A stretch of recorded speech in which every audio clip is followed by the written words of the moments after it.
पहला अध्याय। अर्जुन विषादयोग श्लोक 47। संजय उवाच एवं उक्त्वार्जुन संख्ये रथोपस्थुपाविशत् विसृज्य सशर चाप शोकसंविग्मांस। हिंदी में अर्थ। संजय कहते हैं, इस प्रकार कहकर अर्जुन युद्ध के मैदान में अपने रथ के पिछले भाग में बैठ गए।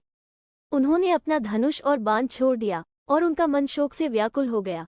विस्तृत व्याख्या। इस श्लोक में संजय, जो धृतराष्ट्र के मंत्री और दृष्टा है, धृतराष्ट्र को अर्जुन की मनोस्थिति का वर्णन करते हैं।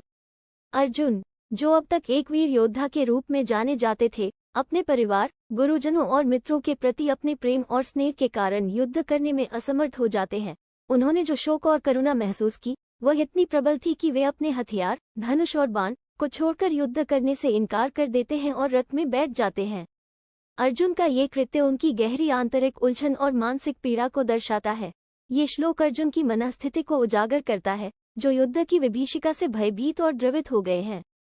अर्जुन का ये शोक केवल उनके व्यक्तिगत संबंधों और संवेदनाओं के कारण नहीं था, बल्कि यह उनकी धारणा थी कि इस युद्ध में जीतने के बाद भी उन्हें कोई सुख और संतोष नहीं मिलेगा, क्योंकि उन्हें अपने ही स्वजनों का विनाश करना पड़ेगा।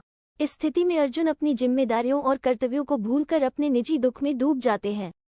उनका ये भावुक निर्णय इस बात का प्रतीक है कि कैसे महान योद्धा भी कभी कभी अपनी भावनाओं के आगे झुक सकते हैं और कठिन निर्णयों का सामना करने में असमर्थ हो सकते हैं।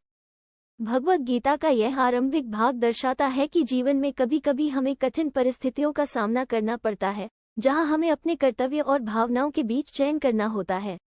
अर्जुन की यह स्थिति हमें ये सिखाती है कि इन क्षणों में विवेक, धैर्य और सही मार्गदर्शन की आवश्यकता होती है, जो आगे श्री कृष्ण अर्जुन को प्रदान करेंगे।